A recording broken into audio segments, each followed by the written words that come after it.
Merhabalar örgü sever arkadaşlarım, kanalıma hoş geldiniz. Öncelikle ücretsiz kanalıma abone olursanız beni çok mutlu edersiniz. Sizler için çok güzel bir modelle geldim. Yakadan başlama robalı bebek yeleği öreceğiz. Bunun için ben alizenin ipini tercih ettim. Ve 3,5 numara misina şişle örgüme başlayacağım. Örgümün ilmek sayısı 100. Şimdi hemen vakit kaybetmeden örgümüze başlayalım. Hemen atalım. Sırasıyla 100 ilmeğimiz olana kadar devam edelim. 100 ilmeğimizi başladık. Şimdi örgümüze başlayalım. İlk ilmeğimi örmeden aldım. Sırasındaki ilmeği bu şekilde düz örüyoruz. Bütün ilmeklerimizi sıra sonuna kadar düz ilmek olarak bitirelim. Örgümün arka yüzündeyim. İkinci sırama başladım.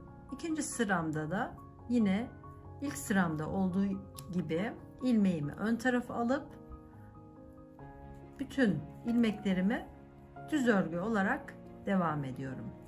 Sıra sonuna kadar bu şekilde düz örelim. Örgümün ön yüzüne geldim. Evet, 3. sıramızı yapacağız şimdi. İlk ilmeğimi boştan aldım. Aynı şekilde sıra sonuna kadar ilmeklerimizi düz örelim. Bu şekilde sıra sonuna kadar düz örelim. Yalnız bu son 8 ilmeğe geldiğimizde burada bir ilik açmamız gerekiyor. Oraya kadar örelim. Evet, örgümüzü ördük. Son 8 sırama geldim. 8 ilmeğim var. Şimdi ilik için bunun yarısında ilik açacağım için yarısını düşünürsek 4 tane daha ilmeğimi düz örüyorum. 3 ve 4. 4 ilmeğimi burada bırakıp örgümün arka yüzüne dönüyorum. Yine ipimi ön tarafa atıyorum. Tekrar düz örgüyle devam edip sıramın sonuna kadar gidiyorum. Örgümün tekrar ön yüzüne geldim. Yine ilk ilmeğimi örmeden aldım. Diğer sırayı sıra sonuna kadar düz örgü olarak devam edelim. Yani ilik açtığımız yere kadar bu şekilde düz örelim. Sıramı tamamladım. Son 4 tane ilmeğim kaldı. Şimdi az önce yaptığımız gibi yine o 4 ilmeğe geçmeden ipimi ön tarafa atıyorum. Tekrardan sıra sonuna kadar düz örelim. Bu şekilde tamamlayalım. Sıramı tamamladım. 3 tane haraşa sıram oldu. Bu 4 olana kadar devam edeceğiz. Aynı şekilde örgümüzü düz örgü olarak ilik açtığımız yere kadar örelim. Evet, şimdi ilik açacağım yere kadar geldim. Burada ördüğüm kadar şimdi burayı da aynı şekilde örmem gerekiyor. O yüzden direkt düz şekilde bu 4 tane ilmeğimizi örelim.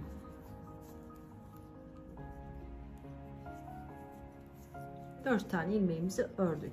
Şimdi arka yüzündeyiz. Aynı şekilde düz örmüştük. Bu 4 tane ilmeğimi düz örüyorum. Düz ördüm. Tekrardan ön tarafa alıyorum. Aynı şekilde düz örüyorum. Düz ördüm. Tekrardan örgümün arka yüzündeyim. Artık ilmek sıra sayım eşitlendi. Şimdi ilk ilmeğimi örmeden aldım. İpimi ön tarafa attım. Bakın 1 2 3 oldu. Bununla birlikte 4 oldu. Şimdi şuradaki iple birlikte buradaki ilmeğimi de bu şekilde düz örüp iliğimi açmış oluyorum. Sonrasında da bütün sıralarımı düz örgü olarak devam ediyorum. İliğimiz açılmış oldu. Sıramızı bitirdik. Gördüğünüz gibi 1, 2, 3, 4 tane haroşa sıram oldu. Yeleğimizin yaka kısmını bitirdik. Burada da ne yapmıştık? İlik açmıştık. Çok güzel bir ilik oldu. Kapalı ilik oluyor. Bu şekilde çok düzgün duruyor.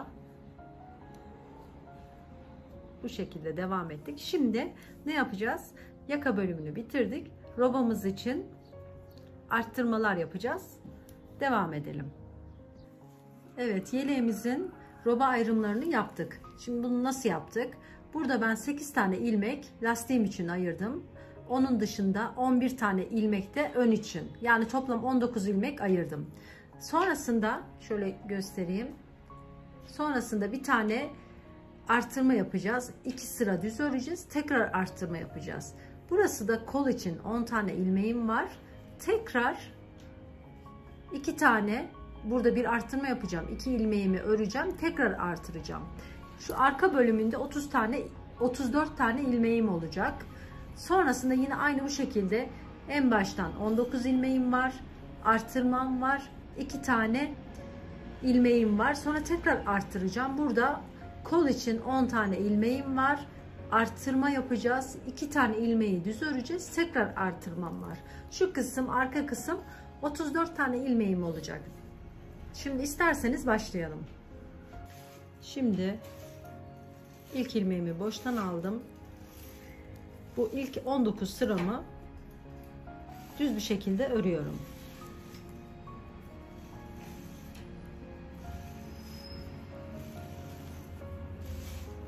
Toplamda 19 tane ilmeğimi örüyorum. Şimdi 19 tane ilmeğimi ördüm. Gördüğünüz gibi arttırma yapmam gerekiyor. Hemen ilmeğimin üstünden bir arttırma yaptım. Sonrasında 2 tane ilmeğimi düz ördüm. Yine bir arttırma yapmam gerekiyor. Tekrar artırdım. Burada kol için 10 tane ilmek ayırmıştım. Onu düz örgü olarak bu şekilde örelim. Şimdi artırma yapmam gerekiyor tekrar. Artırmamı yaptım. 2 tane düz ilmeğimi ördüm. Yine arttırma yapmam gerekiyor. Şimdi kol bölümünü bitirdik. Şu anda 34 tane ilmeğimi düz olarak örerim. Yeleğimin arka kısmı. Bu şekilde 34 ilmeğimizi örelim. 34 tane ilmeğimi düz ördüm. Yine artırma yapmam gerekiyor. Artırma yaptım. 2 tane ilmeğimi düz ördüm. Tekrar artırma yapmam gerekiyor. Artırmamı yaptım. Şimdi 10 tane ilmeğimi düz örüyorum. 3 5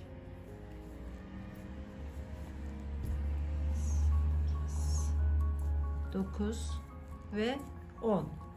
10 ilmeğimi ördüm.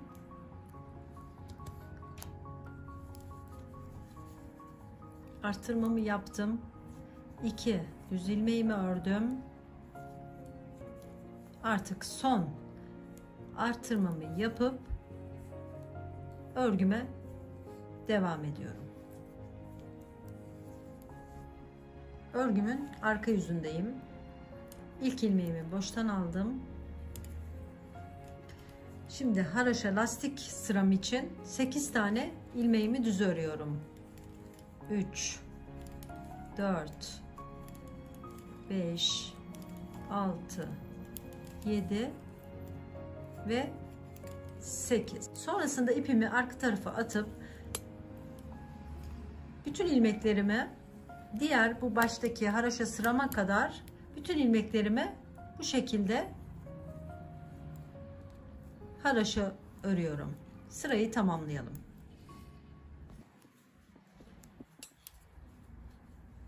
Evet, haroşa ördük. Şimdi son 8 ilmeğimizi lastik bölümü ayırdığımız için burada düz örmemiz gerekiyor. 8 tane ilmeğimi düz örüp örgümü tamamlıyorum. Örgümüzün ön yüzünde 19 tane ilmeğimizi düz ördük. Şimdi artırdığımız bölüme geldik. Biraz önce bir tane ilmek arttırmıştık. Ondan önce ben tekrar bir ilmek arttırıyorum. Bu arttırdığım ilmeği tekrar düz örüyorum. En son arttırdığım ilmeği de örüyorum. Sonrasında tekrar artırıp örneğime devam ediyorum. Örneğimiz bu şekilde oluşacak. Örgümde tekrar arttırdığım ilmeğe geldi. Ne yapıyorduk? Burada bir ilmek arttırıp arttırdığım ilmeği, bu 2 tane ilmeği örüyorum. Sonrasında tekrar arttırdığım ilmeği örüp tekrar arttırıp diğer ilmeklerimi düz bir şekilde devam ediyorum. Bu sırayı da bu arttırmaları takip ederek bu şekilde örelim. Örgümün arka yüzünde ipimi ön tarafa atıyorum. Bu 8 tane ilmeğimi düz örüyorum. Lastik bölümü olduğu için buranın haroşa olması lazım. O yüzden 8 tane ilmeğimi örgümün arka yüzünde her zaman bu şekilde düz örüyorum. 2, 4, 6, 7 ve 8. Sonrasında ipimi arkaya atıyorum. Arasına gelen bütün ilmekleri haroşa olarak devam ediyorum. Örgümün en başında 8 tane ilmeğimi düz örmüştüm. Her zaman en sonunda da en son 8'i de düz örmeyi unutmayalım. Şimdi örgümün ön yüzündeyim. Lastik bölümünü ördüm. Düz örgümü ördüm. Yine arttırma bölümüne geldim. Burada 2 tane arttırmam oldu. Şimdi 3. arttırmamı yapıyorum. Diğer sıralarımı aynı şekilde düz örüyorum.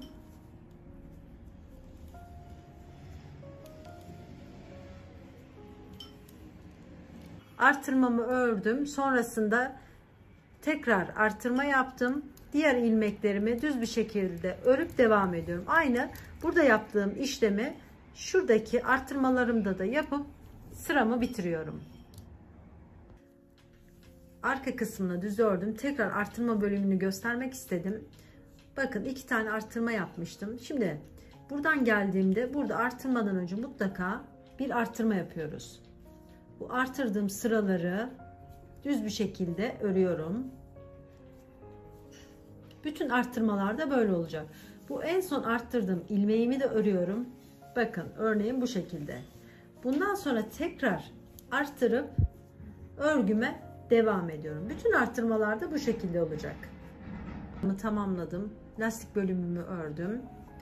Örneğin bu şekilde devam ediyor. Şimdi tekrar örgümün arka yüzünde ne yapıyorduk? Lastik bölümümü hemen 8 sıra düz örgü olarak devam ediyorum. 4 5 6 7 ve 8. Sonrasında ipimi arka tarafa atıyorum. Bütün ilmeklerimi haroşa sıra sonuna kadar devam ettiriyorum. Örgümün ön yüzündeyim. Gördüğünüz gibi lastik bölümümü 8 ilmek olarak devam ediyorum. Sonrasında ilk örneğimi kurdum. Bu şekilde oldu. Şimdi ikinci örneğimi aynı şekilde lastiğimi öreceğim. Buradan düz ilmeğimi öreceğim. İlk arttırmamı nerede yaptıysam, yani şu 2 ilmekten önce arttırma yapacağım. Tekrar 2 ilmeğimi öreceğim. Tekrar bir arttırmamı yapıp bu şekilde ikinci örneğimizi kuracağız. Evet, şimdi lastik bölümünü ördüm. Buradaki düz sıramı ördüm. Örneğim de belli zaten. Bakın. Şu 2 sıradan önce bir arttırma yaptık. Sonrasında bir arttırma yaptık. Gördüğünüz gibi bakın ben tam o 2 sıranın oradayım. Ondan önce arttırmamı yapıyorum. 2 tane ilmeğimi ördüm. Tekrar örnek kuruyoruz çünkü. Bunun gibi bir tane daha buraya örnek yapacağız. Sonrasında tekrar bir arttırma yaptım. Diğer ilmeklerimi düz örüyorum. Bu şekilde. Buraya geldiğimizde aynı şekilde yine ne yapacağız? Buradaki 2 ilmeğimden önce şuradan takip edebilirsiniz önceki artırmalarınızda. Burada bakın tam bir artırma yapmam gerekiyor. Ve bu 2 ilmekten sonra tekrar şu ilmeğimde belli artırma yapmam gerekiyor. Bu sırayı bu şekilde tamamlayalım. Şimdi ikinci örneğimizi kurduk. Daha sonrasında örgümüzün arka yüzüne döndük. Şimdi 8 tane lastiğimi ördüm. Bu da 8. ilmeğim. Sonrasında ipimi arka tarafa atıyorum. Bu sırada az önce de ne yapmıştık? Bütün sırayı haraşo örmüştük. Sıra sonuna kadar haraşo örelim. Şimdi örgümüzün ön yüzünde ilk artırmamızı yapmıştık.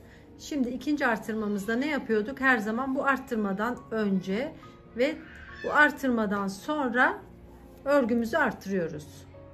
Şimdi bu şekilde bir tane ilmeğimi ördüm. Bakın, arttırdığım ilmekten önce bir ilmek arttırdım. Sonrasında diğer arttırdığım ilmeğe kadar ördüm, gördüğünüz gibi. Sonrasında tekrar üstüne artırma yapıp diğer ilmeklerime düz örüyorum.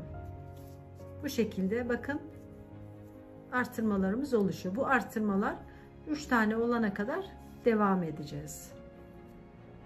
Artırmalarımızı yapıyoruz. Bu şekilde çok düzgün oluyor. Şimdi örgümüzün arka yüzüne geçelim. 8 tane ilmeğimizi düz ördük. Yakamızın haraşo bölümünü yaptık. Şimdi her zaman yaptığımız gibi ipimizi arka tarafa atıyoruz. Sıranın sonuna kadar, yani diğer lastik bölümüne kadar sıramızı ne yapıyoruz? Bu şekilde haraşo örelim. Örgümün ön yüzüne geldim. Bakın, haraşo sıram 8 tane ilmeğim bu şekilde devam ediyor. Siz de bu sırayı hani düz örmeyin. Aynı benim gibi haraşo olmasına dikkat edin. Yani haraşo olması demek bu sırada da düz örüyoruz 8 tane. Arka tarafına döndüğümde de ilmeklerimi 8 tane düz alıyorum. Şimdi tekrar artırma yerine geldim. Bakın, 2 tane artırmam var. Şimdi üstüne tekrar artırma yaptım. Örüyorum. Son artırma yaptığım yere kadar örüyorum. Bakın, en son burada artırma yapmışım. Onu da aldım. Şimdi tekrar bir artırma yapıp diğer ilmeklerimi düz örüyorum. Diğer artırmalarımı da bu şekilde yapacağız. Sırasına göre ilerliyoruz. Örgümüzün arka yüzündeyiz. Her zaman yaptığımız gibi 8 tane düz örgümü ördüm. Şimdi sonuna kadar, diğer haraşo ilmeklerime kadar hep ne yapıyorum? Bunları haraşo örüyorum. Hiç değişmiyor. Arka yüzünde hep haraşo örüyoruz örgümüzün. Bu şekilde devam edelim. Evet. Örgümüzü yavaş yavaş tamamlıyoruz, gördüğünüz gibi. Çok güzel oluyor. Bu şekilde. Çok düzgün oldu. Şimdi 2 tane örnek kurduk. Bunu 3 olana kadar devam edeceğiz. Yine aynı şekilde bu haraşo sıramıza dikkat edeceğiz. Düz örgümüzü öreceğiz. Ve burada yine ne yapmıştık? Bu artırmamdan önce artırma yapacağım ve artırmamdan sonra artırma yapıp aynı şekilde diğer örneklerimizi kuracağız.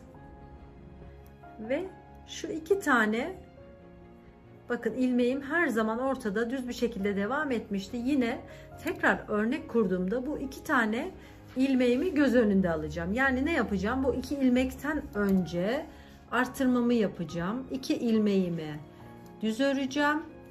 Sonrasında 2 ilmeğimden sonra bir artırmamı yapıp örgüme devam edeceğim. Örnek kurduğumuzda bakın, şu 2 tane ilmeğimi baz alıyorum. Onun bir öncesinden ve sonrasından artırmamı yapıyorum. Sonrasında tekrar bu artırma yaptığımdan önce artırma yapıyorum. İkinci artırmamı da artırmadan sonra tekrar bir artırma yapıp sıramı tamamlıyorum. Bu şekilde yapalım.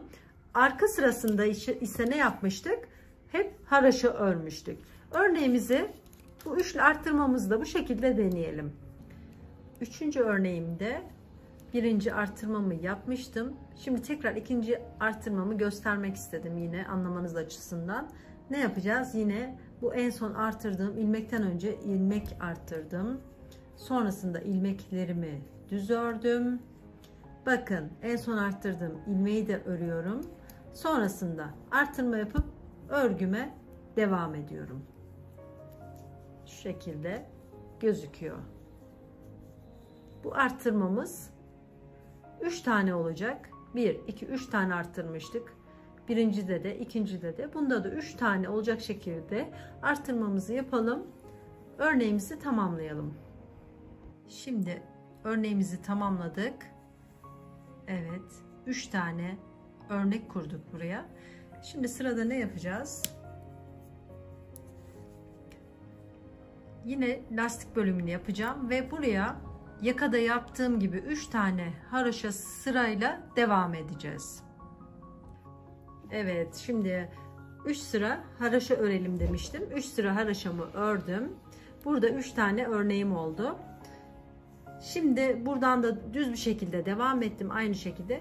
Ne yapmıştık bu örneğe başlarken? Şuradaki 2 tane ilmeğimizi baz alalım demiştim. O 2 ilmeğimi takip ediyorum yine aynı şekilde. Ondan önce bir ilmek arttırıyorum. 2 ilmeğimi düz örüyorum. Sonrasında tekrar yine arttırmamı yapıp diğer ilmeklerimi düz olarak devam ediyorum. Yine aynı şekilde burada da bakın şurada 2 tane ilmeğimizden önce ve sonrasında ilmek arttıralım. Biz şimdi şuradaki ilk ilmeği kuracağız buraya tekrardan. Aynı şekilde 3 tane örneğimiz olacak ve bu şekilde robamızı bitirmiş olacağız. Şimdi bu şekilde devam edelim. Dönüşte de aynı şekilde ne yapmıştık? Haroşa örmüştük. Bu şekilde örneğimizi tamamlayalım. Evet, örneğimi kurdum. Artırmalarımı yaptım. Sonrasında haroşa sıramla devam ettim ve örgümün ön yüzüne geldim. Yine düz örgümü ördüm. Tam arttırdığım ilmeğe kadar geldim. İlk artırmamı yapmıştım. İkinci artırmamda ne yapıyordum? Artırmamdan önce bir ilmek arttırıp geri kalan ilmeklerimi arttırma yaptığım yere kadar düz örüyordum. Sonrasında bakın arttırma yaptığım yeri ördüm. Sonrasında tekrardan yine bir arttırma yapıp bütün sıralarımı düz örgü olarak devam ediyorum. Şu anda 2 tane arttırma oldu. Artırmamız 3 olacak. Diğer arttırmaları da bu şekilde yapalım. Dönüşte yine haroşa sırayla devam edelim. Örgümüzün düz yüzüne gelelim. İlk örneğimiz tamamlandı.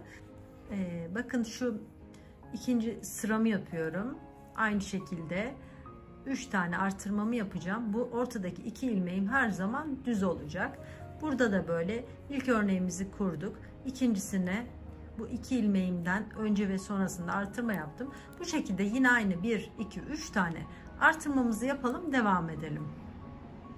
Evet, modelimin 2 tane örneğini kurdum. Şimdi üçüncüye geçmem gerekiyor ve yine şu 2 tane sıranın hemen önünden bir tane ilmek attım.